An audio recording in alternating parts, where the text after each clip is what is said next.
औज़ुबिल्लाहिमिनश्शैतानिर्रजीम बिस्मिल्लाहिर्रहमानिर्रहीम। तमाम देखने और सुनने वालों को एक बार फिर ज़ीशान अज़हर की जानिब से प्यार भरा सलाम, आपको खुशामदीद कहते हैं। मुस्कुराती सुबह विद ज़ीशान अज़हर में मेट्रो न्यूज़ का मॉर्निंग शो जो कि आप पीर से जुमा तक देखते हैं, और इसमें डिफरेंट गेस्ट आते हैं, डिफरेंट अपने बारे में बताते हैं। ना सिर्फ अपने बारे में बताते हैं बल्कि उनकी दी हुई सीख से हम सीखते हैं और ज़िंदगी में आगे बढ़ते हैं। टाइम वेस्ट नहीं करेंगे, हमारे साथ पहले गेस्ट हैं अब्दुल रज़ाक बाजवा भाई, जो कि पाकिस्तान पीपल्स पार्टी को लीड करते हैं। ना सिर्फ लीड करते हैं बल्कि तनकीद भी सुनते हैं, तनकीद करते भी हैं। सिर्फ ये नहीं कहते कि मेरा जो लीडर है वो अजीम है, मेरी पार्टी अजीम है, बल्कि जहाँ तनकीद की बात आती है वहाँ ये सर फहरिस्त होते हैं, और इसको कहते हैं रज़ाक बाजवा। अस्सलाम वालेकुम। शुक्रिया। कैसे मिजाज है रज़ाक भाई? आज जो कलर पहना ना, सुभान अल्लाह, माशाल्लाह, तो आपको कॉम्प्लीमेंट बहुत कर रहा है और बहुत प्यारा कलर है। ज़ीशान भाई, आप वैसे ही हमसे बहुत प्यार करते हैं, अगर हम कुछ भी ना उल्टा सीधा भी पहन कर आते तो आपको अच्छा लगता है, क्योंकि आप हमसे प्यार करते हैं और आप सबसे प्यार करते हैं। बिल्कुल ऐसा ही है। अब्दुल रज़ाक भाई, आपके लिए स्पेशल इसलिए प्यार कि आप तनकीद सुनना जानते हैं। अगर कहीं पर कुछ गलती है, इवन आपकी अपनी भी गलती है, तो आप सुन लेते हैं चुप करके। आपने कभी बहस नहीं की आगे से। मेरा ख्याल है कि किसी भी एक अच्छे इंसान की ये पहली निशानी है, पढ़े लिखे की, बुर्दबार की, समझदार की, कि वो अगर लोगों पे तनकीद करे तो ख़ुद पर भी तनकीद बर्दाश्त करे, और वो तनकीद जो है बराए तनकीद नहीं होनी चाहिए, तनकीद बराए इस्लाह होनी चाहिए। डॉक्टर महविश मुस्तफ़ा हमारे साथ मौजूद है, जो कि जनरल फिजिशियन है, जनरल प्रैक्टिस करती हैं, केयर फॉर एवरीवन फाउंडेशन को रन करती है, जो कश्मीर तक कराची लोगों की रहनुमाई करता है। इनसे मजीद जानेंगे। अस्सलाम वालेकुम रहमतुल्लाह, कैसे मिजाज हैं आपके? जज़ाकल्लाह सबसे पहले तो आपके आने का। तीसरे हमारे साथ बहुत स्पेशल, बहुत ही ज़्यादा यूनिक गेस्ट मौजूद है। यूनिक इसलिए कि एक तो बहुत अच्छी अच्छी पेंटिंग्स बनाते हैं, खुदा ताला ने इनको वो सलाहियत दी है जो कि काम इंसान में नहीं है। अजीम, कैसे हैं आप? अस्सलाम वालेकुम, कैसे हैं? ठीक ठाक है, पक्की बात है। अजीम ने पेंटिंग्स खुद बनाई हैं। अच्छा जी, मैं अजीम की ये क्रिएटिविटी आपको दिखाता चलूं कि हमारे भट्ट साहब कैमरे पर मौजूद है। भट्ट साहब, ये दिखाइएगा प्लीज़ कि ये देखिए कितनी खूबसूरत अंदाज में इन्होंने चीज़ों को बनाया है। और आपके बच्चे जितने भी आपके घर में, इवन तो डेकोरेशन की तौर पर भी आप इसको यूज़ कर सकते हैं, और प्रॉपरली कलर कॉम्बिनेशन अगर आप देखें, और बड़े अच्छे तरीके से। अजीम, छा गए हो। अच्छा अजीम, मुझे जल्दी से बताओ कि हेल्प कौन करता है? कोई हेल्प करता है काम में? मदद करता है? कोई भी नहीं करता, सारे गंदे हैं, अकेले करते हो ना? कितने मेहनत कश बच्चा है हमारा ये। अजीम से मजीद जानेंगे। और अजीम, मैं आज तो ये वाली तो मैं रख लूंगा, ठीक है? पक्की बात है? अगर वो नाराज तो नहीं होगे फिर मुझसे? नहीं। चले, जबरदस्त। और साथ साथ हमारे पास, अच्छा आपको पता है एक बात, मैं आज जितने मेरे पीसीआर में अदील भाई हैं, रमीज भाई हैं, बासित भाई हैं, आसिफ भाई हैं, खुरम भाई हैं, तमाम लोग ना इस वक्त सारे सिर्फ अजीम को देख रहे हैं। यकीन करें कि बासित भाई जो हमारे हैं वो चीज़ गो थ्रू होती है तो बताते हैं, लेकिन अभी वो बाकायदा मुझे कान में बता रहे हैं कि अजीम के बारे में ये चीज़ है। आप देखो कितने स्पेशल हो। यहाँ पे ना बाजवा भाई स्पेशल है, ना महविश स्पेशल है, सिर्फ आप स्पेशल। आपको पता है, you are the king of the show, right? चलें हम बाजवा भाई की तरफ आते हैं, फिर आपसे बात करते हैं। बाजवा भाई, आज तो आप भी जीरो हैं, देख लें हमारे अजीम भाई के आगे। बिल्कुल, हमारे माशाल्लाह बेटा बहुत खूबसूरत, बहुत अच्छा, और खास तौर पे ये भी जो कितनी अच्छी चीजें बना के लाया ना, जबरदस्त। तो बाजवा भाई को भी बहुत अच्छी लगी है। तो बच्चों के लिए मैसेज है, जो हमारे बच्चे सारा दिन मोबाइल देखते हैं, और वो तो खास तौर पे जो एक स्पेशल बच्चा इतनी मेहनत कर रहा है, बिल्कुल, और मैं तो इन्हें शाबाश देता हूँ। ऐसा ही है। और ये पता है कौन है रज़ाक बाजवा अंकल? ये वो हैं जो कि पाकिस्तान पीपल्स पार्टी को साथ लेकर चलते हैं, इनकी पार्टी है, ठीक है ना? और उस आपको पता है, आपको ठीक है, और उसमें ये जाकर आपके बारे में बताएंगे कि आज मैं अजीम के साथ बैठा था, आपको पता है?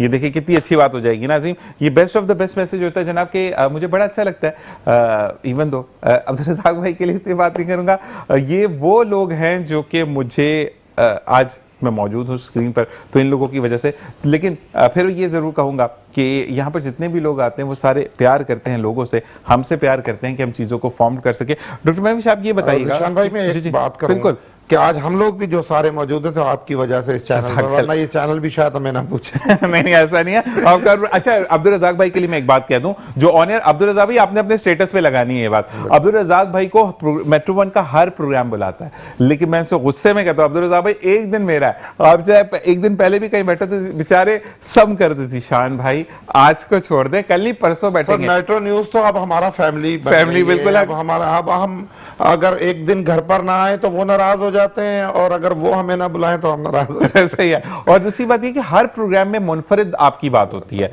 मॉर्निंग शो है तो वो मॉर्निंग शो के हवाले से चलता है। साजिद भाई का प्रोग्राम देखें तो उसमें सियासत की बात होती है, तो प्योरली सियासत पे बात होती है। अच्छा बाजवा भाई, मुझे ये बताइएगा कि अब जो मौजूदा सूरत हाल में, अब पहले तो डंपर माफिया था, अब टैंकर माफिया जो है वो लोगों की जाने ले रहा। कल मैं भी निकला एक जगह, मतलब कोरंगी वो इलाका नदी वाला जो है, जो कि आप इंडस्ट्रियल एरिया से आते हैं, तो नदी वहां पर भी मतलब 2 मोटरसाइकिलों को कुचल दिया था।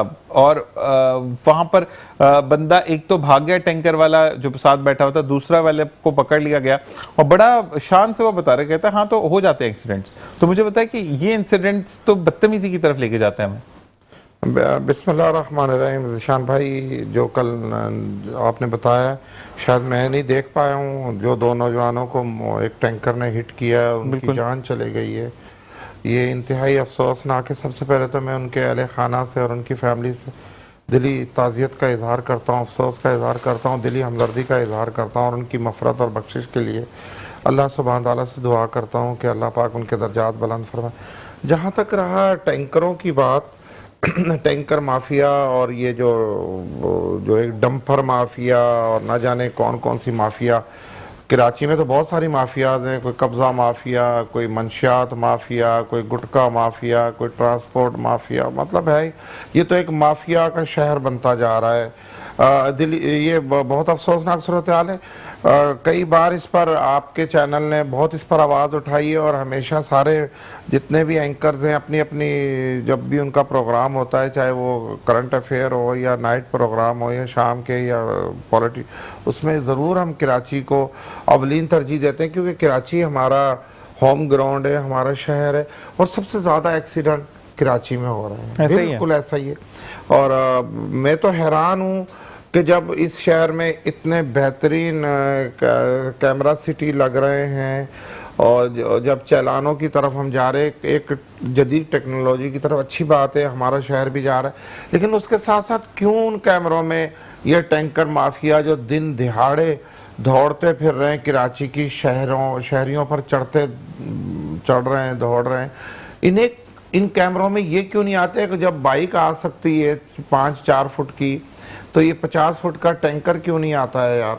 ऐसे ही इन्हें भी मैं तो DIG साहब से, ख़ास तौर पे अपनी सिंध गवर्नमेंट से, चीफ मिनिस्टर साहब से, चेयरमैन बिलावल भुट्टो साहब से, और DIG ट्रैफिक जो हैं शाह साहब, पीर मोहम्मद शाह साहब, उनसे भी गुजारिश करूँगा कि देखें, अब आपने अच्छा काम किया, हम इन कैमरों की हौसला अफजाई करते हैं, इससे क्रिमिनल का भी खात्मा होगा, दहशतगर्दी का भी खात्मा होगा, और जहाँ कोई छोटी मोटी ट्रैफिक की वायलेशन करेगा उनका भी चालान होगा और मेरिट पर होगा, उस पर कोई किसी पर एतराज़ नहीं होगा। लेकिन वहाँ पर मैं उनसे DIG साहब से ये भी गुजारिश करूँगा, IG साहब से भी गुजारिश करूँगा कि इन कैमरों से आप इन टैंकर माफिया को भी रोकें। उनकी आपने जो टाइमिंग डिसाइड की, हम नहीं ये कह रहे कि आप उन्हें ख़त्म कर दें, उन्हें शहर से आउट कर दें, ऐसा कुछ नहीं है। उनकी जो कानून ने, जो रियासत ने, जो हमारे लॉ हैं, उसके मुताबिक जो उनकी टाइमिंग है वो चलाएं, अपनी हदूद में रह के चलाएं। उनके भी जो ड्राइवर हजरात हैं उनको भी चेक किया जाए, उनके जो लाइसेंस चेक किया जाए, अगर वो नशे में कोई, मतलब ये ड्राइवर हजरात, मैं उनकी अल्लाह ना करे कोई तौहीन नहीं कर रहा हूँ ना मैं उनकी, वो अक्सर ये जो ड्राइवर हजरात हैं ये नशे करते हैं मुख्तलिफ चीज़ों के, जिनसे इन्हें होश नहीं होती। और कराची का वो नौजवान, उस फैमिली से पूछें ज़ीशान साहब, जिसका वो मासूम भाई था, बेटा था, शौहर था, पता नहीं क्या उनके फैमिली के जो है अरमान थे दिलों में कि ये हमारा बेटा पढ़ लिख कर फलां ऑफिसर बनेगा या फलां इंजीनियर बनेगा या फलां बिजनेस संभालेगा। आप किसी एक शख्स को नहीं मारते, उस पूरे ख़ानदान को मार देते हैं। तो जहाँ तक ये बहुत अलमनाक वाक़या है, और मैं उम्मीद करता हूँ आपके चैनल के तवज्जुह से कि DIG साहब अगर देख रहे हों, और खुदा करे कि वो देखें, कभी उन्हें मौका मिल जाए तो वो ज़रूर देखें। और मैं उनसे ये गुजारिश करूँगा कि ये जो आपने कैमरे लगाए हैं इसको हम अप्रिशिएट करते हैं, हम इसकी भरपूर हिमायत कर रहे हैं, लेकिन इन कैमरों में आप जो ट्रैफिक को मेन वायलेशन जो करते हैं, ये टैंकर माफिया का, बजरी के ट्रक लोडर जो बड़े बड़े घूम रहे हैं शहर कराची में, जिस तरह फ़लस्तीन और बैरूत में नहीं, वो बड़े बड़े पता नहीं वो वो तो मैं देख के डर जाता हूँ कभी कभी कि ये शहर में इसका क्या काम है, इन ऐसे ही है, बिल्डोजरों ऐसे ही का, है, इस किस्म ऐसे की शक्लों का। तो ये इन्हें रोकना चाहिए। और जो आपने जो पाबंदी आम शहरियों पे लगाई है, हम उसके बिल्कुल पाबंद हैं, लेकिन हम आपसे ये तवक्को भी रखते हैं कि उन कैमरों में आप उन बड़े बड़े टैंकर माफिया को जो शहरियों को कुचल रहे हैं उन्हें भी देखेंगे, और उन्हें उनकी टाइमिंग के अलावा आप इजाजत नहीं देंगे शहर। बेस्ट है, ये होता है मैसेज अब्दुल रज़ाक बाजवा भाई का। ब्रेक का कहा जा रहा है और हमेशा आते हैं तो मैसेज अच्छे देते हैं। और मैं आपको ये रील कट करके दूंगा, ये आपने अपने स्टेटस पे लगानी ताकि आपकी आवाज जब सुनी जाएगी तो हमारी आवाज सुनी जाएगी। इसी के साथ एक वक्फा देखते रहिए मुस्कुराती सुबह विद ज़ीशान असर। जी वेलकम बैक। और इसी के साथ साथ अब डॉक्टर महविश की तरफ आते हैं। डॉक्टर महविश मुस्तफ़ा, ये बताइएगा कि आप एक तो प्रैक्टिस जर्नल करती हैं, तो आजकल तो काफ़ी मसले मसाइल चल रहे हैं, तो किसी हॉस्पिटल में बैठती हैं या आप किसी क्लिनिक को रन कर रही हैं?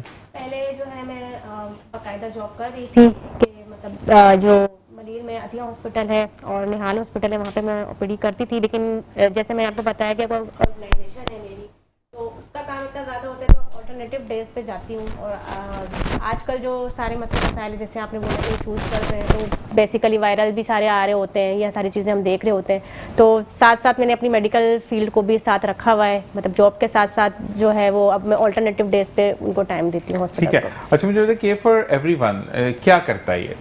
केयर फॉर एवरीवन जो मैंने शुरू किया था जब मैं स्टूडेंट थी, यूनिवर्सिटी जाती थी, तो उस टाइम जो है हम फ्रेंड्स ने एक छोटा सा ग्रुप बनाया था फेसबुक पे लोगों को हेल्प आउट करने के लिए, क्योंकि उस टाइम जो है वो समझ नहीं आता। एक हमारे पास केस आया था जिसकी हमें अमाउंट कलेक्ट करनी थी, उनकी कोई ऑपरेशन वगैरह के लिए जो उनको नीडी थी। अब जब वो हमने स्टार्ट किया तो लोग आते गए। इसी तरीके से जब वो ग्रुप ने ग्रो किया तो फिर मेरे माइंड में आया कि मैं इसको जो है रजिस्टर भी कराऊं, तो अल्हम्दुलिल्लाह अब वो ऑर्गेनाइजेशन रजिस्टर्ड हो गई। लेकिन कब जो है मैं कराची से कश्मीर तक चली गई और काम शुरू किया। इसमें हम राशन भी देते हैं, इसमें हम रमज़ान ड्राइव भी करते हैं, इसके अंदर हम लोगों की शादी में भी सपोर्ट करते हैं, रोज़गार प्रोवाइड करते। बेसिकली मेरा जो मोटिव है लोगों को रोज़गार प्रोवाइड करना। मैं बस यही कहूँगा डॉक्टर महविश के रोजगार के ऊपर ना मुझे लोग चाहिए अपने सर। तो मुझे ये बताइए कि आपका एक तो इदारा रजिस्टर होता है, वो तो डिफरेंट बात है, लेकिन अगर कोई फंड डोनेशन देता है तो आपका अकाउंट रजिस्टर्ड है? जी, इन प्रोसेस है वो भी। और जो है वो उन्होंने जो है अभी हमें जो है नंबर अलॉट कर दिया है। इंशाल्लाह जो है अब हम जो है अपनी ऑर्गेनाइजेशन का अकाउंट के थ्रू जो है वो सारा काम मतलब पोर्टल पे हो, जैसे कि 3-4 ऑर्गेनाइजेशंस हैं जिनको मैं भी जानता हूँ, उनका पोर्टल पर मौजूद है कि आप अभी इसके पर वर्किंग, क्योंकि एज अ फीमेल मैं अपनी फैमिली में सिर्फ मैं ही ये सारा काम कर रही होती हूँ। ऐसा नहीं है कि फैमिली सपोर्ट नहीं करती, सपोर्ट करती है। जाहिर सी बात है, मैं डॉक्टर बन गई, मैं सोशल वर्कर बन गई और फिर डिफरेंट सिटीज़ में ट्रैवल करती हूँ, तो डेफिनेटली फैमिली की सपोर्ट है। लेकिन जो मतलब जिस सिनेरियो में मैं काम कर रही हूँ, तो एज अ गर्ल अभी तक मैं जहाँ तक पहुँची हूँ तो मैं बोलती हूँ अभी ये मेरी सक्सेस है। इंशाल्लाह आगे जो है सिंध चैरिटी से भी है और हर जो जितने भी हमारे पास चैरिटी कमीशन चल रहे हैं, सिंध चैरिटी कमीशन है, हमारे पास पंजाब चैरिटी कमीशन है, कश्मीर की साइड से है, तो वो सारे जो है आहिस्ता आहिस्ता हम उन इदारों से भी अपनी एफिलिएशन हासिल कर रहे हैं माशाल्लाह। अच्छा मुझे बताइएगा कि किन किन शोबों में आप जॉब्स देती हैं या प्रोवाइड करती हैं लोगों को? सिर्फ खवातीन के लिए है, मर्द हजरात भी आपसे रब्ता करते हैं? अब देखिए, बाज़ लोग ऐसे होते हैं जो बोलते हैं हम वॉलंटियरली आपके साथ काम करना चाहते हैं। उनके अंदर एक जज्बा होता है कि हम जो है वो इंसानियत की खिदमत करें। बाज़ टाइम ऐसा होता है कि हम लोग कोई जैसे प्रोजेक्ट स्टार्ट करते हैं, हमारा जैसे रमज़ान की एक्टिविटीज़ होती है, तो फिर मैं कुछ लोग अलाइन करती हूँ, उसमें मेल फीमेल बहुत होते हैं जो मुझे ज़रूरत होती है। ज़ाहिर सी बात है, रोड पे अफ्तार करवाना तो डेफिनेटली आई नीड पर्सन्स। फिर उसके बाद जैसे अगर हमारा कोई रोज़गार प्रोजेक्ट है या कोई, अब जैसे टीम्स तो मेरी बनी हुई है, तो उस वेरिफिकेशन के लिए मुझे लोग रिक्वायर्ड होते हैं, तो उन सिनेरियो में उनका जो भी एक्सपेंस होता है वो फिर जो है केयर फॉर एवरीवन वो फिर बियर करता है। नहीं, मुझे ये बताएं कि अगर कोई एक बंदा देखे, रमजान तो 30 दिन का ना, पूरा साल तो नहीं चलेगी वो चीज, लेकिन मैं आपको प्रोजेक्ट बेस्ड बता रही हूं। मुझे ये बताएं कि जॉब किस सिनेरियोज में देती हैं? यानी फीमेल्स हो गई तो पार्लर में भेज देती हैं, कपड़े सिलाई करने, या किसी ऑफिस में भेजती हैं आप? जैसे बाज़ लोग जैसे या पीपल्स पार्टी से, इस तरीके से कुछ लोग हमारे साथ कनेक्टेड हैं, डिफरेंट पार्टीज से कनेक्टेड हैं, तो जब जहाँ कोई जिसको रिक्वायरमेंट होती है तो हम उनकी सीवी फॉरवर्ड कर देते हैं, तो वो उनको प्रोवाइड करते हैं। एंड इन ऑर्गेनाइजेशन में प्रोजेक्ट बेस्ड जो है वो लोगों को अलाइन करके उनका जो काम होता है वो उसी हिसाब से। अब जैसे सपोज कि मुझे कोई लाहौर में कोई फैमिली है, उसको मुझे वो करना है, तो डेफिनेटली मेरी वहाँ पे एक जो है वो मेरे वॉलंटियर्स हैं जिनको मैं पे आउट करती हूँ, और वो फिर वो जाके उस फैमिली की नीड पूरी। मैं एक फैमिली के लिए कराची से लाहौर तो मैं नहीं जा सकती, तो डेफिनेटली डेफिनेटली वहाँ पे जो है मेरी अपनी सारी टीम है, टीम वर्क है। मतलब एक जो टीम वर्क है जो कराची से कश्मीर तक काम कर रहा है, उसमें कराची आ गया, हैदराबाद आ गया, जैकबाबाद आ गया, सक्खर आ गया, लाड़काना आ गया, लाहौर आ गया, इस्लामाबाद आ गया, मुजफ्फराबाद आ गया। तो ये सारे सिटीज़ हैं, अभी तक हमने ये कवर किए हैं। अब इंशाल्लाह जब आगे फिर हमें सपोर्ट रहेगी गवर्नमेंट की साइड से भी, हमें जो है वो बाहर की साइड से भी सपोर्ट रहेगी, तो इंशाल्लाह फिर आगे हम मज़ीद इसको वो करेंगे। क्योंकि मुझे जो है ये लंगर सिस्टम या राशन सिस्टम ये खत्म करना है। मैं चाहती हूँ कि लोगों को हम जो है वो रोजगार प्रोवाइड करें। कॉटेज इंडस्ट्री छोटी छोटी भी लगती रहे ना, तो जैसे कहते हैं कि फर्ज करें, मैंने बड़ा अच्छा देखा, और देखिए जहाँ चीज़ बाजवा भाई अच्छी है वहाँ अच्छी है, जहाँ बुरी है वहाँ बुरी है। Exactly. मैंने देखा कि इंडिया के अंदर लोगों ने उत्तर प्रदेश है या कोई ऐसा एक शहर है जिसके अंदर पाकिस्तान को देखते हुए सैलानी वेलफेयर से वो बड़े इंस्पायर हैं, तो उन्होंने जो है वो वहाँ पर एक एनजीओ बनाई, एनजीओ टाइप या ऐसे ही, मतलब मिसाल, क्योंकि मुझे मेरे कम मुल्क के बंदों का नाम पता तो मैं उसी का नाम लूंगा कि जेडीसी हो गया या हमारा सैलानी वेलफेयर हो गया, ईडी हो गया या चीपा साहब हैं। तो इस तरीके से उन्होंने एक एनजीओ बनाई, मतलब वेलफेयर बनाई। अच्छा, वेलफेयर का क्या काम है? वो 3 टाइम खाना देती है, एग्जैक्टली, लेकिन वो खाना फ्री नहीं देती। पहले आप काम करेंगे, पैकिंग है, रबिंग है, पॉलिशिंग है, ABCDF जो भी काम है, उन्होंने अंदर फैक्ट्री लगाई हुई है, खाना आपको फ्री है। और रात में जब आप जाते हैं तो फिर आप इतना लेकर जाते हैं कि आपके घर में अगर 50 अफराद भी हैं तो उनका 2 दिन का खाना, मतलब इतना वो दे लेकिन वो कोई नकद कैश पैसे या उजरत वगैरह नहीं देते हैं? नहीं, उजरत वगैरह भी दे रहे हैं। अच्छा, ओके, आपको काम की उजरत भी दे रहे हैं, लेकिन जो खाना है वो फ्री नहीं खिला रहे। वो कह रहे हैं कि मेहनत करो, हमारा भी काम। देखिए, ये अच्छी उसमें बात है। जो अच्छे अमल है उनको अप्रिशिएट करना चाहिए। तो बहुत अच्छा। हमारे यहाँ जिस तरह वो सारा दिन जो है वो घूमते फिरते हैं, दरख्तों के नीचे सोए हुए होते हैं, या वो लोगों की गाड़ियों के शीशे तोड़ रहे होते हैं, चोरी कर रहे होते हैं, बाइकें चोरी कर रहे होते हैं, या नशे कर रहे हैं। बहुत सारा शहर में नौजवान नशों की तरफ राग़िब हैं। अच्छा, जब उन्हें भूख लगती है तो किसी भी पुल के नीचे दरी बिछी हुई है, जाके खाना खा लें और फिर तैयार हो जाएं शाम के लिए। तो मेरा ख्याल है कि मैं उस अमल को, वो जो आपने अभी मुझे बताया इंडिया का जो भी वेलफेयर चैरिटी वहाँ पे कर रहे हैं, और वो साथ साथ में लोगों को काम की आदत भी डाल रहे हैं, लिहाजा हमें भी इस किस्म की जो अच्छे अमल है कम से कम उसकी तो नकल करनी चाहिए। बिल्कुल, ये जैसे कि सैलानी वेलफेयर है, बिल्कुल मैं उसी तरफ आ रहा हूँ। सैलानी वेलफेयर है, इसके अंदर काफी लोगों के लिए राशन पैक होता है, वेरिफिकेशन। भाई मैं गया हूँ ना, आप वहाँ पे हाइट बैठे, जिशान हम कल वेरिफिकेशन के लिए जा रहे हैं, तुम हमारे साथ आना। वेरिफिकेशन मस्ट है। तो, और दूसरी बात ये है कि मैं थोड़ी सी चीज ऐड करूंगी कि लोगों को वर्थ तभी होती है जब वो उसके लिए पे करते हैं। ठीक है, अभी अगर मैंने खाना खिला दिया, वो बोलेगा मैं कल दोबारा आ जाऊंगा, दोबारा मैं खाना खा लूंगा, उसके लिए मेहनत की आदत, तो उसकी आदत हो जाएगी ना। आप रोजगार देने का मेरा जो पर्पज है वो यही है कि अब रोजगार से साथ मैं बेसिकली उस बंदे को रोजगार प्रोवाइड करती हूँ जो बिल्कुल इलिटरेट है, जिसको किसी कंपनी में जॉब नहीं मिल सकती, जिसको किसी उसमें ऑफिस में जॉब नहीं मिल सकती, पढ़ा लिखा नहीं है, पढ़ा लिखा नहीं है, उसको हमने एक सब्जी का ठेला लगा के दे दिया, उसको हमने जो है वो केबिन लगा के दे दिया। कोई फीमेल है, उसको हमने पॉलर का सेटअप बना के दे दिया, तो इन अ सेंस कि वो अपना काम शुरू करेगी। अच्छा, राशन, रमजान में राशन की सपोर्ट में इसलिए देती हूँ कि बाज लोगों की जो सैलरी होती है वो 25 से 35 हज़ार रुपए के दरमियान होती है। आपको पता है रमजान होता है तो हर किसी की ख्वाहिश होती है कि हमारा दस्तरखान भी वसी हो जाए, रोजा रख लें, बच्चों के हम कपड़े एटलीस्ट ले लें। तो वो तभी ले सकते हैं ना जब हम उनको एक चीज में रिलीज देंगे। चले हमने उनको राशन प्रोवाइड कर दिया, तो अब उनका माइंड रिलीज हो गया कि हाँ भाई अब हमने राशन तो हमारा आ गया, अब हम अपने बच्चों के कपड़े ले सकते हैं, हम रमजान मजीद अच्छा गुजार सकते हैं। सिर्फ रमजान में राशन प्रोवाइड करने का मकसद ये होता है। बाकी जो रेगुलर बेसिस पे हमारे पास राशन वगैरह के लिए आते हैं तो हम उनको बोलते हैं कि हम चलें 1 महीने का दे देंगे, नेक्स्ट मंथ आप क्या करेंगे। क्वेश्चन तो यही ना कि आपको मेहनत करनी है। और बाज लोग अभी कोविड के दौरान भी ऐसे इंसिडेंट्स में हमने लोगों को खुद काम प्रोवाइड करने की कोशिश की, वो बोले नहीं कोविड है तो हम काम नहीं करेंगे। बिल्कुल ऐसा ही है, बिल्कुल ऐसा ही है। और मैं बहाना मिल गया कि हाँ भाई ये चीज है तो अब हम नहीं करेंगे। असल में जब आप विद सॉरी हाथ जोड़ करके मैं वर्ड यूज करूँ, हट हरामी की जब आदत लग जाए ना, तो तब आपको ये मैं कह रहा था तो वो कहने की मुश्किल हो जाती है, फिर आपको काम करना पड़ता है। अच्छा जी, एक मिथ मैं ये अपने बारे में भी क्लियर करूँ, आप अब्दुल रज़ाक भी मेरे सामने, मुझे काम पे आना पड़ता है क्योंकि मेडिसिन स्पॉन्सर्ड है। ठीक है, काफी लोग ये कहते हैं अगर बीमार है तो घर पे क्यों नहीं बैठता। ओ भाई, मैं अगर घर पे बैठ जाऊंगा तो मेरा घर कौन चलाएगा और चीजें कौन देखेगा। बोलो मैं कर रहा हूँ तब मामला सीधे नहीं हो रहे हो, जब मैं नहीं करूंगा तो फिर मैं तो बिल्कुल ही लेट जाऊंगा, तो काम वो कहते हैं ना बेड पे। अच्छा, लोगों की ना तनकीद होती है। अब्दुल रज़ाक भाई, मैं ये जरूर कहता हूँ, मैं कहता हूँ देखिए हर कोई मदद करने वाला नहीं होता या नहीं कर सकता, तनकीद तो मत करें। अच्छा, कुछ लोग ऐसे हैं जिनके साथ एक लोग जुड़े उन्होंने कहा कि हम मदद करेंगे, उनको ये कहा गया कि नहीं नहीं नहीं इसकी मदद नहीं करनी, हम देखते हैं अपने, ठीक है। कुछ लोग ऐसे हैं कि जो जाके नहीं यार प्रोग्राम शुरू करें, वो तो इतना मोटा है, वो तो मरा ही नहीं अभी तक। तो ये चीज है कि इस तरीके से चीजें बड़ी आगे पहुंचाई जा रही हैं, तो बड़ा मुझे अफसोस होता है कि आप किसी को रोकते हैं। अच्छा, मैं इसकी एक मिसाल और भी देता हूँ जो मैंने हदीस से भी साबित की कि फर्ज करें अब्दुल रज़ाक भाई, मैंने कहा मेरा हाथ टूट गया, आपने मुझे नहीं देखा, आपने मुझे अल्लाह के उसमें पैसे दे दिए, मेरा हाथ टूटा हुआ नहीं था। अब कयामत के रोज अल्लाह ताला आपकी सामने जब आपको अजर वही मिलेगा, नहीं जिस अजर नीयत से तो आपने मिलेगा दिया। मिलेगा, आपकी लेकिन नीयत आपकी है। नेकियां मुझे मिलेंगी। बिल्कुल अच्छा, ऐसा। अगर एक सवाल फिर आया कि नेकियां नहीं है तो फिर क्या, फिर मेरे गुनाह आपके सर चढ़ जाएंगे। Exactly. तो मकसद ये है कि आपकी जो आपने मेरी अच्छाइयां वो आपको मिल गई, लेकिन अगर मेरे पास नेकियां नहीं है और आपसे मैंने झूठ बोल कर, तो आपके जितने गुनाह हैं वो मेरे सर आ जाएंगे। तो अल्लाह ताला तबारक ताला किसी को नहीं छोड़ता। बेशक। हमारे यहाँ पर दुनिया में खुदा बन जाते हैं और चीजों को पता नहीं क्यों अपने अंदाज से सोचता है। अजीम की तरफ आता है। अजीम, मुझे ये बताओ कि कितना टाइम लगता है पेंटिंग बनाने में आपको?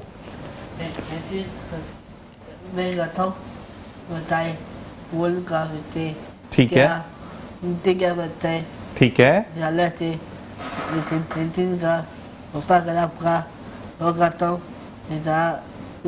खेल करना होता है तो वहाँ से ना हालत ज्यादा टाइम लगता है कम टाइम लगता है? 1 घंटे में 1 घंटे में बनाते हो, क्या बात है। अच्छा, मुझे बताओ कि अम्मी को ज्यादा तंग करते हो, किसको ज्यादा तंग करते हो जब भूख लगती है? मैं नहीं करता हूँ नहीं करता हूँ तंग नहीं करते? नहीं। पक्की अम्मी साथ आई हैं? जी पक्की बात है ये तंग नहीं करता? वो देखो वो हंस रही हैं जिस तरह, कुछ मुझे शक लग रहा है, नहीं करता। अच्छा, मुझे बताओ कि अम्मी कितनी मदद करती है अम्मी, कि जैसे कि आपने ये बनाई है, ये अभी आपने ये बनाई है ना, ठीक है, हम इसके बारे में बात करते हैं। तो ये जो ब्राउन ब्राउन बीच में बटन्स कह लें या कुछ भी कह लें, बड़ा अच्छा खूबसूरत सा लिखा हुआ है, तो जो है साथ साथ तो हमने जो है वो इसमें अम्मी मदद करती हैं आपको? थोड़ा खेल न डालती है तो मैं करते रहता हूँ।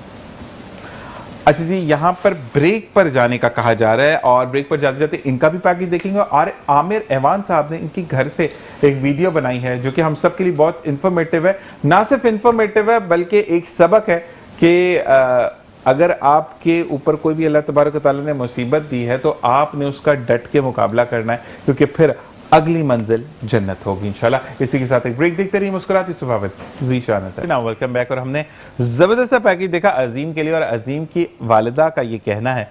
और अब्दुल रज़ाक भाई, आपके तवज्जुह से मैं ये बात ऑन एयर कहूँगा और आपसे भी रिक्वेस्ट करूँगा कि अजीम चाहते हैं कि उनको गवर्नमेंट में एक जॉब मिले, जो वो स्पेशल बच्चे हैं उनको लीड करें और उनको ये हुनर सिखाएं जिसमें ये चीज़ें वो बनाएं, पेंटिंग्स बनाएं, अपने घर को सजाएं। और अजीम वो बच्चे हैं जो कि उनकी वालिदा कहती हैं कि हमारे घर के फाइनेंशियल को ये काफ़ी हद तक मीट करते हैं और 2 महीने में 3 महीने में जो इनकी इनकम आती है। तो बिल्कुल आप तमाम जो देखने वाले हैं, अब्दुल रज़ाक भाई आपसे भी, क्योंकि आप पाकिस्तान पीपल्स पार्टी जो कि इस वक्त सिंध हुकूमत है, आपसे भी रिक्वेस्ट है कि इनके लिए ज़रूर बात करनी है। ज़ीशान साहब, मैं 1 सेकंड लूँगा आपसे। बिल्कुल बिल्कुल। कि ये जो हमारे पास बाकायदा इनका कोटा मुकर्रर है तमाम डिपार्टमेंटों में, ठीक है, किसी ये इनका 2% कोटा हर जगह पर मुकर्रर है। ये गवर्नमेंट ने तय किया हुआ है। इन्होंने कहाँ पर अप्लाई किया ये मुझे बताएं। इंशाल्लाह मैं एज ए पार्टी का कारकुन होने के नाते मैं जाऊंगा इनके लिए। असलम समो साहब भी मेरे भाई हैं, दोस्त हैं, उनसे भी गुजारिश करूंगा। और जहाँ कहीं रुकावट होगी तो मैं आप लाइव टीवी पर कह रहा हूँ, इंशाल्लाह मैं बच्चे की और हम इंशाल्लाह फर्ज पूरा करेंगे। एक चीज अब्दुल रज़ाक भाई आपकी तरफ से नहीं बल्कि मैं चैनल की तरफ से एक चीज अनाउंस कर रहा हूँ कि जिस दिन इनका काम हो जाएगा फिर हम इनको अब्दुल समो साहब को बुलवाकर इनको बिठाएंगे होस्ट की सीट पर और फिर उनसे सवालात करेंगे। देखिए, देर आए दुरुस्त आए वाली बात है, ये हो ना हो कि जल्दबाजी में काम खत्म हो जाए। अब्दुल रज़ाक भाई को बोला तो अब इंशाल्लाह काम के ऊपर मूवमेंट होगी। अब्दुल रज़ाक भाई आपके लिए गिला भी आया है सिंध हुकूमत के लिहाज से, तो आप पाकिस्तान पीपल्स पार्टी के हैं कि 6 घंटे के अंदर 1.25 करोड़ के चालान हो गए, जिसमें से एक बंदे ने मुझे भी मैसेज किया कि मेरा तो इसलिए चालान हुआ कि मोटरसाइकिल पे मैंने वो सीट बेल्ट नहीं बांधा हुआ। तो मतलब क्या ये चालान है, जरा मुझे बताएं। मैं ज़ीशान साहब आपको बताऊं कि जहां पाकिस्तान पीपल्स पार्टी बहुत खुश नसीब पार्टी है कि लोगों सिंध के अवाम बहुत हमसे प्यार करती है, वहाँ हमसे हसद भी बहुत की जाती है। अब देखें कि 1 महीने से हम सिंध गवर्नमेंट ने और ख़ास तौर पे ट्रैफिक पुलिस ने, आईजी साहब ने बिल्कुल कराची में कोई चालान नहीं हो रहा था, बंद किया हुआ था कि हम जब ये कैमरे नफ्स हो रहे थे उसके दौरान किसी का चालान नहीं हुआ। 1 महीने के बाद जैसे ही कैमरे हमारे कल से ऑन हुए हैं सिंध गवर्नमेंट ने और कराची सेफ सिटी के नाम से जो एक बड़ा प्रोजेक्ट लाए, तो उस पर एकदम से तनकीद होना शुरू। अब देखें जहाँ ये कहा जा रहा है कि 1 करोड़ रुपए के चालान हो गए, आप कराची को तो 1 करोड़ 25 लाख 25 लाख। आप जिशान साहब ये भी तो देखें हम कितने लापरवाह हैं, हमें तो कितनी बुरी आदतें पड़ी हुई हैं 78 साल की। 78 साल में हमने कौन से कवानीन की पाबंदी की है? हम बाइकों पर नंबर प्लेट लगाना अपनी तौहीन समझते हैं। हम उसके पीछे अगर मैं पुलिस कांस्टेबल हूं तो लिखूंगा सिंध पुलिस, ऐसे ही है। और अगर मैं जिस भी सियासी जमात से वाबस्ता हूं तो मैं उस जमात का पीछे परचम लगा के घूमूंगा। तो वायलेशन तो देखो। हाँ, अच्छा हमने वो जो सलेंसर निकाले हुए बाइकों के, लोगों के कान खाते हैं, गुस्सा आता है लोगों को। ब्लड अभी आपके लिए कॉल आई है और उन्होंने मैसेज दिया। आसिफ हैं भाई हमारे, उन्होंने कहा कि बिलावल साहब ने हमसे वादा किया था कि हम आपको दुबई ग्लोबल सिटी देंगे, लेकिन वो रोड्स नहीं है और खड्डे जो है वैसे के वैसे और चालान दबा के हो रहे हैं। और साथ साथ उन्होंने ये भी गिला किया है कि भाई इतने चालान हो रहे हैं, मतलब अगर आपने जितने भी कैमरे लगाए हैं 36 से 48 घंटों में सबके पैसे पूरे हो जाएंगे। नहीं, ये देखो ये लॉन्ग टाइम है। ये ना कोई सिंध गवर्नमेंट ने कोई कारोबार किया है, ना कोई हम इससे पैसा जनरेट करना चाह रहे हैं, ना हमने कोई सिंध गवर्नमेंट को कोई इन पैसों की खुदा ना करे कोई ज़रूरत है कि चालान की मद में हमें पैसे मिलेंगे तो हमने सुबह चलाना। देखिए जी ऐसी कोई बात नहीं। ये लोगों को राह पे लाने के लिए बिल्कुल एग्जैक्टली दुनिया भर में, जिशान साहब सिर्फ कराची में नहीं है, आप बंबई में चले जाएं यार, आप यूरोप पूरा दुबई चले जाएं, आपके नज़दीक एक मुल्क है, आप सऊदीया चले जाएं, हर जगह कहाँ है ट्रैफिक पुलिस वाले किताबें पकड़ के खड़े हुए आपको सबक दे रहे हैं? ऐसा तो कहीं भी नहीं है, सब कुछ कैमरों से हो रहा है। अगर आज हम जदीद दौर में शामिल हो रहे हैं, जदीद टेक्नोलॉजी जो आजकल दुनिया में चल रही उसमें, हाँ जहाँ तक रहा है कि कल एकदम से जो चलान हुए वो किसी पुलिस कांस्टेबल ने नहीं किए, ना ट्रैफिक पुलिस वालों ने किए। हमने अगर वायलेशन की है, आप यकीन करें मैं आपको कल का अपना वाकया सुना रहा हूँ। मुझे जाना हुआ था कल सिटी कोर्ट किसी काम के सिलसिले में, मेरा बेटा साथ था, वो ड्राइविंग करता है। तो मैंने अपने बेटे अरमान को कहा कि बेटा आज गाड़ी बिल्कुल तुमने तरीके से चलानी है, सीट बेल्ट भी पहनना है। ये जो आप सिग्नल पर मुंह गाड़ी का बाहर निकाल लेते हैं और आप सबसे पहले भागने की, बिल्कुल नहीं। मैंने कहा देख रहा है कैमरा। यानी मैं आपको अपनी आप भी मैं खुद भी डर रहा हूँ। मैंने अपने बेटे को सर कल हर सिग्नल पर उसको कहा है कि खबरदार भाई। और वो फिर जब हम घर आ गए तो फिर मैंने फेसबुक पर देखा तो वो कहा कि अगर आपने सीट बेल्ट नहीं बांधा हो फिर भी चलान, और उसने सीट बेल्ट नहीं बांधा हो तो आज मैंने उसको कह कर आया हूं कि अगर आपने यूनिवर्सिटी जाना है तो आपने सीट बेल्ट भी बांधना है, सिग्नल का ख्याल रखना है, रफ्तार का ख्याल रखना है। अब वो बातें गई, वो दिन गए जो हम लोग करते आए 74-75 सालों से।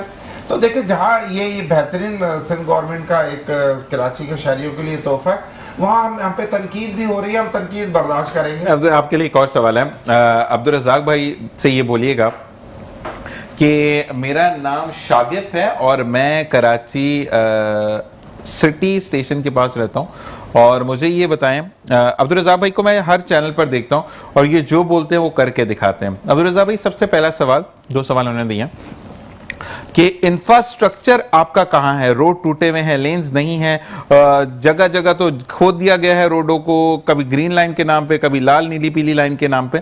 एक तो उसको बनाया जाए। दूसरा, अगर ये तमाम चीजें हो जाएंगी तो मैं गवाही देता हूँ अल्लाह की कसम कि मैं गाड़ी के अंदर भी सीट बेल्ट लगाकर हेलमेट पहन के गाड़ी चलाऊंगा। बहुत थैंक यू, इन्होंने बहुत खूबसूरत सवाल किया। मैं अपने नौजवान भाई को आसिफ को ये बताता हूँ कि देखिए आप हमारी नियतों पे शक ना करें, हम भी इंसान हैं, हम कोई फरिश्ते नहीं है। पाकिस्तान पीपल्स पार्टी देखिए हम इस शहर को बनाने के लिए आए हैं और बना रही है। जो खोदा हुआ है शहर, BRD बन रही है, ग्रीन लाइन बन रही है, येलो लाइन बन रही है, रेड लाइन बन रही है। और दूसरा जो वफाकी गवर्नमेंट ने जो मियां नवाज शरीफ के पिछले दौर में जो शुरू हुई थी अमेजिना रोड पे, वो भी काम शुरू हो चुका है, होने वाला है। तो मैं कराची के शहरियों से गुजारिश करता हूँ, अपील करता हूँ, उनसे माफ़ी मांगता हूँ अगर उन्हें तकलीफ हो रही है। ये आपका शहर बन रहा है। देखिए जब आप नई एक बिल्डिंग बनाते हैं, नया घर बनाते हैं या कोई भी चीज़ आप कोई पार्क बनाते हैं, देखिए उसे पहले तो आपको तोड़ना फोड़ना पड़ता है उसे ठीक करने के लिए। पुरानी जो भी तामीरात होती है उसे गिरानी पड़ती है। उसके बाद जब वो बनती है तो फिर लोग हैरान हो जाते हैं। ये देखिए हम अब कराची में गैस की लाइनों का काम हो रहा है पूरे शहर कराची में। ये 3 करोड़ आबादी का शहर है, 7 अजला पर मुश्तमिल ये शहर है। 50-60 सालों से पहले लोगों का ये कहना था कि गैस की लाइनों में गैस आने की बजाय पानी आ रहा है, और उसकी वीडियोस भी चली हैं सोशल मीडिया पर, मैंने भी देखा कि लोगों के मीटरों से गैस निकलने के बजाय पानी निकल रहा है बरसातों में। अच्छा इमरान, आपके लिए एक मैसेज ह्यूस्टन टेक्सास से इमरान शिकारी आपको देख रहे हैं। वो कह रहे हैं कि अब्दुल रज़ाक भाई एक तो मॉर्निंग शो में आ जाया करें, क्योंकि हमारा और ये टाइम सही है, क्योंकि यहाँ 9:52 हो रहे हैं रात के, और यहाँ तो सुबह के 10:52 हो रहे हैं। तो मेरी आज सालगिरह है, मैं आपके मुंह से सुनना चाहता हूँ, इमरान शिकारी को आप बर्थडे विश करें। You are my favourite politician in every party. बहुत थैंक यू ह्यूस्टन टेक्सास। एक तो इमरान भाई का जो नाम है इमरान शिकारी, एक तो ये मुझे बड़ा टेम्पटिंग लग रहा है। शायद पाकिस्तान में ये एक ही नाम है, एक ही नाम है। तो आपको बहुत बहुत मुबारक हो। कैमरे में देख के वो देख रहे हैं। आपकी दराजी उम्र के लिए भी मैं दुआ करता हूँ, अल्लाह सुब्हान ताला आपको आपकी उम्र दराज फरमाए, आपको सेहतमंदाना जिंदगी फरमाए, जो भी आप नेक मकासद के लिए अमल करें, कामयाबी आपको मिले, कामरानी मिले आपको मेरी तरफ से और मेट्रो की तरफ से, और हमारे दिशान जो हमारे भाई भी हैं, हमारे एंकर हैं, हमारे सब कुछ है, उनकी तरफ से भी और सारे स्टाफ की तरफ से, सारे पाकिस्तान की तरफ से आपको बहुत बहुत मुबारक। और आपको उनको ने कहा कि आप मॉर्निंग शो के अलावा प्रोग्राम में देखते हैं, मैं रिपीट में देखता हूं आपको। अब आपने बिल्कुल मॉर्निंग शो में तो मैंने उनको बांध दिया, अब ये तो इधर उधर हो नहीं सकते। अच्छा अब्दुल रज़ाक भाई आपसे बात करते हैं, लेकिन महविश आपकी तरफ आते हैं, मुझे ये बताइएगा किन किन मुश्किलात का सामना होता है महविश को अगर किसी की मदद करने के लिए निकलती है? तो काफ़ी सारी मुश्किलात का सामना करना पड़ता है, क्योंकि जब टीम नहीं थी तो स्कैम्स के हवाले से बड़ा इशू होता था, क्योंकि लोग स्कैम्स भी बहुत ज़्यादा करते हैं और बोलते हैं कि ये सारा इश्यूज़ है। फिर सम टाइम ऐसा होता था कि लोगों की जैसे तनकीद तो मैं तो बोलती हूँ कि जब तक लोग तनकीद ना करें उनका तो खाना हजम नहीं होता। और मैडम मैं माफ़ी आपसे चाहता हूँ, आप बात कर, और जब तक तनकीद ना होना काम का भी मजा नहीं आता। बिल्कुल, मकसद आप सही डायरेक्शन में जा रहे हैं, आप कुछ कर रहे हैं तभी तो हो रहा है। तनकीद नहीं हो रही, आप कुछ नहीं कर रहे हैं। ये बिल्कुल आपने एक चीज याद करा दी, और फिर बताऊंगा आपको, मुझे हंसी आ रही है इस बात में, लेकिन तो तनकीद जो है अब बर्दाश्त करते करते अब थोड़ी सी स्ट्रांगनेस आ गई, वरना पहले तो ये होता था कि बिल्कुल ब्रेक डाउन हो जाता था, मुझे बस काम नहीं करना, मुझे छोड़ देना है, मैं तो मदद कर रही हूँ, उसके बावजूद लोग मुझे गालियां दे रहे हैं, उसके बावजूद मुझे लोग बोलते, तो फिर मुझे मेरी वालदा हो गई, मेरे कुलीग्स हो गए, वो बोलते हैं कि भाई सिला अल्लाह देता है, आप छोड़ दो लोगों को। हर कोई बंदा अपने ज़र्फ के हिसाब से रिएक्ट करता है, आपका जो ज़र्फ है वो आप करो, और जो सामने वाले का ज़र्फ है वो वैसे ही रिएक्ट करेगा। तो उसके बाद अब हैरेसमेंट केस कभी आपके सामने आया?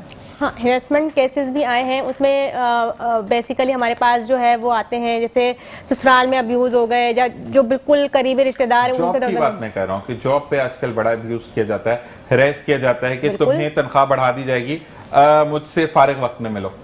हाँ, ये तो बिल्कुल मैं आपको सीरियसली बताऊं, जो प्राइवेट सेक्टर में अब तक मैंने जितनी बार जॉब की, मैं 2 महीने से ज़्यादा कहीं पे भी मैंने लग के जॉब इसलिए नहीं, क्योंकि वहाँ पे फिर सारी चीज़ें फेस करनी पड़ती है। जैसे एक माफिया, हमारा मेडिकल माफिया भी है, जितने सारे माफियाज में हमने बात करी तो मेडिकल माफिया भी है, वो भी छम बहुत अच्छा खेलते हैं। जब हम जो है वो एक तो मैं बोलती हूँ कि जब मैं एक अच्छा काम कर रही हूँ, उसके बाद फिर मैं अगर मेडिकल माफिया के साथ मिलके भी अपनी चांदी चमकाऊँ तो फिर वो मेरी सारी नेकियां ज़ाया करने वाली बात है। तो जब हम उनकी बात नहीं मानते तो या तो जॉब छोड़ने की, या फिर मतलब जो है वो क्या कहते हैं इन्वॉल्व होने की बात होती है। एज अ गर्ल बहुत ज़्यादा फेस करना पड़ता है ये, यहाँ तक कि पेशेंट भी सम टाइम ऐसे आ जाते हैं जो बोलते हैं कि नहीं भाई लेडी डॉक्टर को ही हमने दिखाना है, ये बैठी क्यों है। एक बात मैं कहता हूँ कि मील है तो मील को ज़्यादा सुने। अच्छा अब आप भी चुप, रज़ाक भाई आप भी चुप, हमारे स्पेशल गेस्ट क्या मैसेज देंगे मुझे बताएं। इन दोनों को मैंने चुप करा दिया। देखिए अजीम, अब आप मुझे बताएं कि अजीम क्या कहना चाहेंगे। खाने नहीं आते, ठीक है, हम आते हैं, खाने नहीं आते, तो पानी नहीं आता? नहीं। अच्छा, गैस आ रही है आपके घर पे? नहीं आते, गैस भी नहीं आ रही। ये हमारे अगले प्रोग्राम में हमारे सेगमेंट के रेहान भाई हैं, इनको भी मैं पकड़ूंगा क्यों अजीम के घर पे गैस और पानी नहीं आ रहे, ठीक है ना। ये सारे बैठे हैं, और एक बात मैं बताऊं, रेहान भाई भी बहुत बातें करते, लेकिन अभी वो भी चुप करके सुन रहे कि अजीम इतना अच्छा बच्चा आया हुआ है, इतना पॉपुलर बच्चा आया हुआ है, तो मुझे आप पहले शिकायत हो गई, आप लिखते जाए शिकायतें, ठीक है ना। आपके घर में पानी नहीं आ रहा, गैस नहीं आ रही, लाइट मसला तो नहीं करी, बिजली तंग करती है? आती है लाइट, अभी जाती है 1 बजे आती है लाइट, आता है पानी तो काम मिलता है, ठीक है। तो वहाँ से तो घर में पानी नहीं आता है। पानी नहीं आता, हाँ लाइट नहीं होती तो फिर पानी कैसे आएगा? सही अजीम भी कह रहा है। अजीम का एरिया कौन सा है? अजीम एरिया जल्दी से मैं बताएगा, एरिया कौन सा? लियारी में रहते लियारी हैं। में। अच्छा, लियारी तो बड़ा गुस्से वाला इलाका है। लेकिन ये है कि अजीम एक बात, चलो अब आपसे हम वादा करते हैं कि आपके लिए अब्दुल रज़ाक भाई बात करेंगे, ठीक है? आपके लिए रेहान भाई को मैं बोलूंगा, वो बात करेंगे। जो भी जिस तरीके से बात होगी हमने अजीम को सामने लेकर आना है, ठीक है? और अजीम एक मिसाल बनेगा, अजीम मिसाल, ठीक है? और फिर हम एक अवार्ड में जाएंगे जिसमें कि बैनर ऑफ अजीम हम अवार्ड लेने आए हैं, ठीक है अजीम? बहुत बहुत शुक्रिया मैम, आपका बहुत शुक्रिया, अब्दुल रज़ाक भाई आपका बहुत बहुत शुक्रिया, और आप सबका बहुत बहुत शुक्रिया कि जो आप ताउन करते हैं। और बड़ा अच्छा लगता है जब आप मुल्क से बाहर देखते हैं। अब्दुल रज़ाक भाई के थ्रू आप हमें तो देख लेते हैं, लेकिन यह है कि इंशाल्लाह अगली मजीद से मजीद बेहतर आप क्या चाहते हैं आप हमें बता सकते हैं। नंबर्स आपके सामने डिस्प्लेड होते हैं। कुछ चीज़ें आप चेंजेस चाहते हैं या आप कोई भी सेगमेंट चाहते हैं कि वो हमारे प्रोग्राम में हो तो बिल्कुल मोर देन वेलकम, आप ज़रूर डिटेल शेयर कीजिए। रेहानुद्दीन सेवर ऑफ पाकिस्तान से हमें ज्वाइन करेंगे। ब्रेक के बाद देखते रहिए मुस्कुराती सुबह विद ज़ीशान अज़हर।